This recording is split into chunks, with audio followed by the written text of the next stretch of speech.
തിരുവനന്തപുരത്ത് അമ്പല കമ്മിറ്റി പന്തൽ വാടക നൽകിയില്ലെന്ന് പരാതി. നെയ്യാറ്റിൻകര ശ്രീകൃഷ്ണസ്വാമി ക്ഷേത്ര അധികൃതർക്കെതിരെയാണ് പരാതി.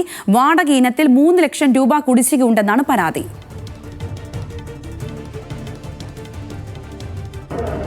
പറയേണ്ട വ്യക്തികളടുത്തെല്ലാം Devaswom board president, secretary, commissioner, നെയ്യാറ്റിൻകരയിലെ അസിസ്റ്റന്റ് കമ്മീഷണർ, ശ്രീകാര്യം മുതലായവരുടെ അടുത്തെല്ലാം പോയിട്ടും ഇതുവരേക്കും ഒരു നടപടി പോലും അവരെടുത്തിട്ടില്ല. എനിക്ക് കിട്ടാനുള്ളത് 3 ലക്ഷം രൂപയാണ്. കിട്ടുന്നതിലേക്ക് വേണ്ടിയുള്ള നടപടി പലരുടെ ഭാഗത്തു നിന്നും എടുക്കണമെന്ന് പറഞ്ഞിട്ട് നാളിതുവരെ ഏറ്റവും ഒരു നടപടിയും ദേവസ്വം ബോർഡ് കൈകൊണ്ടിട്ടുള്ളതാണ്. വിവരങ്ങളുമായി ഹാൻസ് ജോൺ ഉണ്ട് തിരുവനന്തപുരത്തു നിന്നും. ഹാൻസെ, ഇതെന്താണ് ഇങ്ങനെയൊരു പരാതിയിലേക്ക് വരാനുണ്ടായ ഒരു സാഹചര്യം? ഇത് എത്ര നാളത്തെ കുടിശ്ശികയാണ് കൊടുക്കാനുള്ളത്? 3 ലക്ഷം രൂപയോളം ഒരാൾക്ക് കൊടുക്കാനുണ്ടെന്ന് പറയുന്നു. എന്താണ് ഇയാൾക്ക് ഇത് കൊടുക്കാത്തതിന്റെ കാരണം?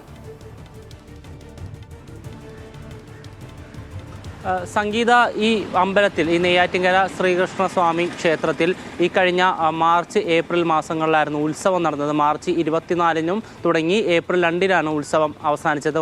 ഈ ഉത്സവത്തിനായി 10 ദിവസം ഇദ്ദേഹം പന്തൽ ഇട്ടു.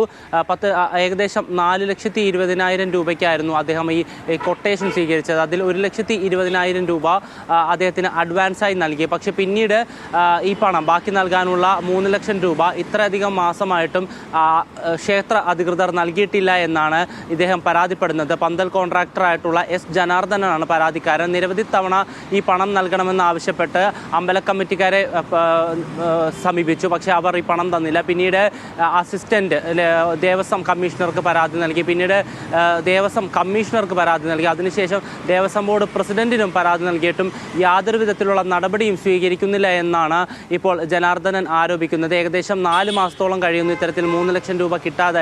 നമ്മൾ ഈ പരാതിയുമായി ബന്ധപ്പെട്ട് ക്ഷേത്ര അധികൃതരുമായി ബന്ധപ്പെട്ടു. പക്ഷെ അവർ പറയുന്നത് സാധാരണയായി നിരവധി വർഷങ്ങളായി തുടർച്ചയായി പന്തൽ പണിക്ക് ഇദ്ദേഹത്തെ തന്നെയാണ് വിളിക്കുന്നത്.